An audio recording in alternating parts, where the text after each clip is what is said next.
আপাতত আমি রয়েছি এক্সাম সেন্টারে এবং মাধ্যমিক এক্সাম সেন্টার থেকে সরাসরি তোমাদের জানিয়ে দেবো, বিশেষ কিছু বার্তা দিয়ে দেবো।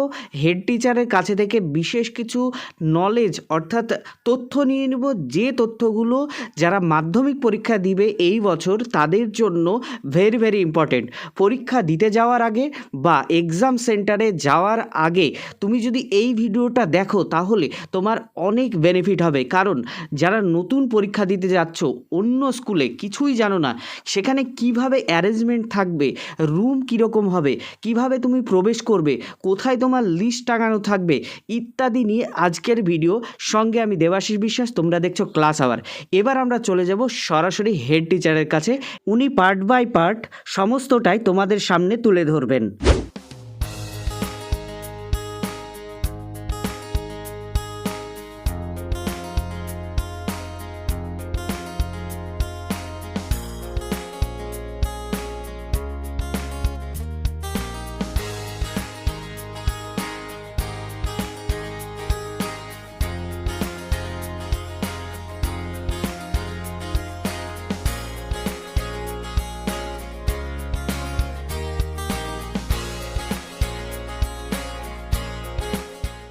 আপাতত আমরা রয়েছি ফরিদপুর হাই স্কুল এইচএসে। অবশ্যই আমি এখানে হেড অফ দ্য ডিপার্টমেন্ট অর্থাৎ হেড টিচারকে সঙ্গে পেয়ে গেছি এবং হেড টিচার তোমাদের জানিয়ে দেবেন কিভাবে তোমরা ঢুকবে, এখানে কিভাবে চেকিং হবে, প্লাস কিভাবে লিস্ট টাঙানো থাকবে, অর্থাৎ সেন্টারে যেতে গেলে যে লিস্ট দেখে তোমাকে রুমে ঢুকতে হবে ইত্যাদি ইত্যাদি। স্যার তোমাদের ডিটেলটা জানিয়ে দেবেন। ধন্যবাদ দেবাশিসকে। মাধ্যমিক পরীক্ষার্থী আসবে তাদের সুবিধার্থে কয়েকটি কথা বলার। প্রথমেই আমাদের যখন পরীক্ষার্থীগুলো আসবে, ক্যান্ডিডেট আসবে, প্রথমেই এখানেই কিন্তু প্রথম সিভিক পুলিশ তারা থাকবেন এবং তার সঙ্গে আমাদের স্টাফ থাকবেন, মেল ফিমেল উভয় স্টাফ থাকবেন। তারা কেবলমাত্র দেখবেন যে তারা সঙ্গে সঙ্গে কী নিয়ে যাচ্ছে। প্রথমত অবশ্যই সেই ক্যান্ডিডেটকে মাস্ক পরতে হবে এবং আমাদের এখানে হ্যান্ড স্যানিটাইজ করার ব্যবস্থা করেছি, টেম্পারেচার মাপার ব্যবস্থা করেছি। এরপর তারা যখন ভেতরে যাবে অবশ্যই কেবলমাত্র অ্যাডমিট কার্ড আর ট্রান্সপারেন্ট বোর্ড আর তার সঙ্গে লেখার জন্য পেন, এছাড়া আর কোনো কিছু অ্যালাউ হবে না।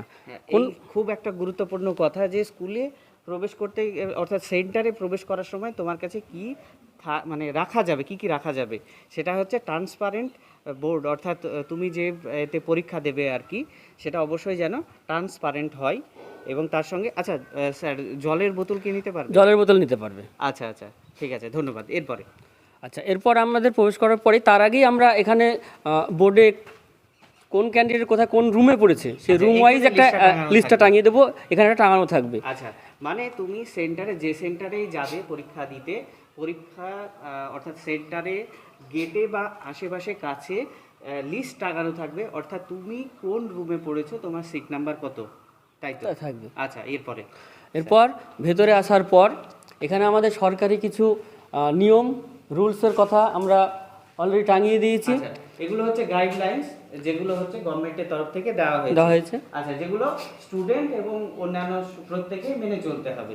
তাছাড়া আমাদের বাইরে সকাল 9টা থেকে 144 ধারা জারি হয়েছে। আচ্ছা আচ্ছা, তার মানে কি এখানে সেন্টারের আশেপাশে 144 ধারা জারি থাকবে।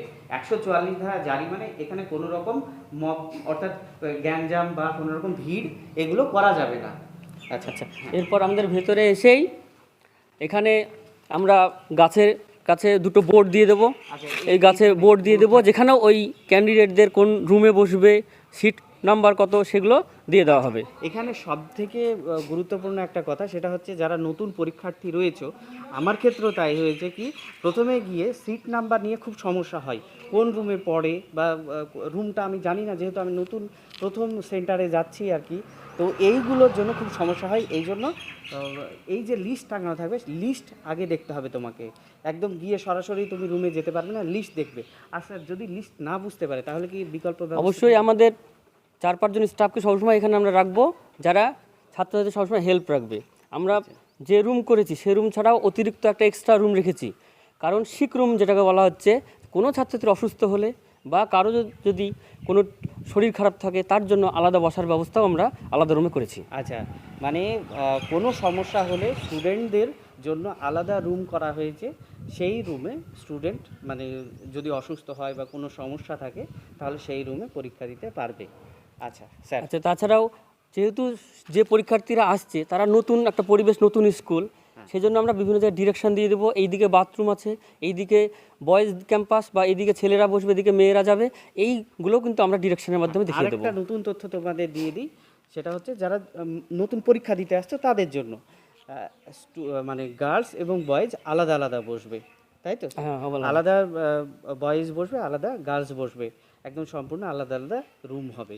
আচ্ছা, এরপরে স্যার এরপর তারপরেই আমরা তাদেরকে ডিরেকশন দিয়ে দেবো, সেইভাবে এখানে ওরা দেখে নেবে, অর্থাৎ লিস্টটা কিভাবে টাঙানো থাকবে, লিস্ট দেখে বা যদি কোনো সমস্যা হয় এখানে স্টাফ থাকবেন, টিচার্স থাকবেন, তাদেরকে জিজ্ঞাসা করে নেবে যে স্যার আমার এই অ্যাডমিট কার্ড, আমার রুমটা কোথায় পড়েছে, আমি বুঝতে পারছি না।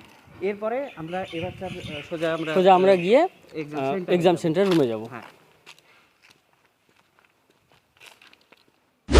এবার আমরা প্রবেশ করব এক্সাম সেন্টার, অর্থাৎ রুমে প্রবেশ করব, যে রুমে তোমরা পরীক্ষায় বসবে। এবং স্যার বলে দেবেন কিভাবে তোমরা ঢুকবে, গেট বা রুমের যে রোল নাম্বার সেগুলো কিভাবে অ্যারেঞ্জ করা হবে ইত্যাদি ইত্যাদি। স্যার এটা একটা ডেমো ঘর দেখানো হচ্ছে। ঘরের দরজার একদিকে এই ঘরে যে পরীক্ষার্থীগুলো থাকবে তাদের রোল পুরো লেখা থাকবে, সেই অনুযায়ী ক্যান্ডিডেটগুলো এখানে বসবে। আচ্ছা, এখানে লিস্টটা টাঙানো থাকবে, অর্থাৎ স্কুলের নাম থাকবে, রুম নাম্বার হ্যাঁ, এবং তাদের সিট নাম্বারগুলো লেখা থাকবে। সিট নাম্বারগুলো লেখা থাকবে এবং পাশাপাশি রোল নাম্বারগুলো থাকবে, হ্যাঁ। তাই তো? জাস্ট এটা একটা ডেমো হিসাবে তোমাদের আপাতত দেখানো হচ্ছে।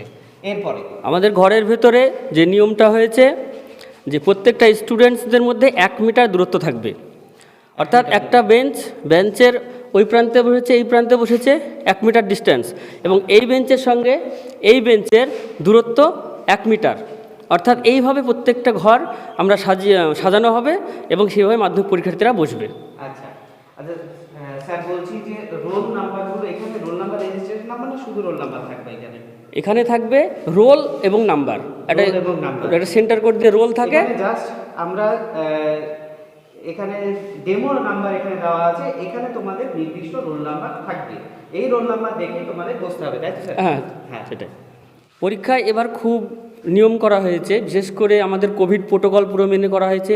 ঘর পুরো স্যানিটাইজ করা হয়েছে, গোটা মাঠ, গোটা স্কুলের মধ্যটা পুরো স্যানিটাইজ করা হয়েছে। পরিষ্কার পরিচ্ছন্নতা অবশ্যই। গেটে ঢোকার আগেই অবশ্যই প্রত্যেকটি ক্যান্ডিডেট তারা মাস্ক পরবে। আমরা শুরুতেই হ্যান্ড স্যানিটাইজ করে নেব, টেম্পারেচার মাপবো, তারপর আস্তে আস্তে প্রবেশ করাবো। এবং তাদের হাতে যেটা থাকবে একমাত্র ট্রান্সপারেন্ট বোর্ড, পেন আর অ্যাডমিট কার্ড, এছাড়া আর অন্য কিছু নিয়ে ঢুকতে পাবে না। প্রথম দিন একজন কেবলমাত্র গার্জেন ঢুকতে পারবেন, পরবর্তী দিনের ক্ষেত্রে কোনো গার্জেন আসবেন না। সেই গার্জেনের ক্ষেত্রেও কোনো মোবাইল ভেতরে অ্যালাউ হবে না। আমাদের বাইরে পুলিশ, সিভিক থাকবেন, আমরা থাকবো, আমাদের শিক্ষকগণ থাকবেন, শিক্ষিকাগণ থাকবেন, তাদের সামনেই কিন্তু এগুলো হওয়ার পর তারপর তারা ভেতরে ঢুকতে পারবে। আচ্ছা, অনেক ধন্যবাদ স্যার। আমরা আপাতত ছিলাম রুমে, অর্থাৎ এক্সাম সেন্টার রুমে, যেখানে তুমি বসে পরীক্ষা দেবে। এবং সেই রুমটার অ্যারেঞ্জমেন্টটা স্যার বললেন 1 মিটার দূরে দূরে বেঞ্চগুলো বসানো হয়েছে। তোমাদের এটা অবশ্যই একটা ডেমো সেন্টার বা ডেমো রুম, যেখানে রোল নাম্বার লেখা রয়েছে। এটা তোমাদের রোল নাম্বার এইভাবে লেখা থাকবে, এই রোল নাম্বার দেখেই তোমাকে বসতে হবে এবং পরীক্ষা দিতে হবে। এখানে অবশ্যই গার্ড থাকবে বা অন্যান্য ব্যবস্থাগুলো থাকবে। তো যাই হোক, ভিডিওটা যদি ভালো লাগে তাহলে অবশ্যই বন্ধুদের মাঝে শেয়ার করবে, নতুন এসে থাকলে সাবস্ক্রাইব করবে, আর অবশ্যই ভিডিওটাতে একটি লাইক করবে। ভালো থেকো, নেক্সট ভিডিওতে আবার দেখা হবে।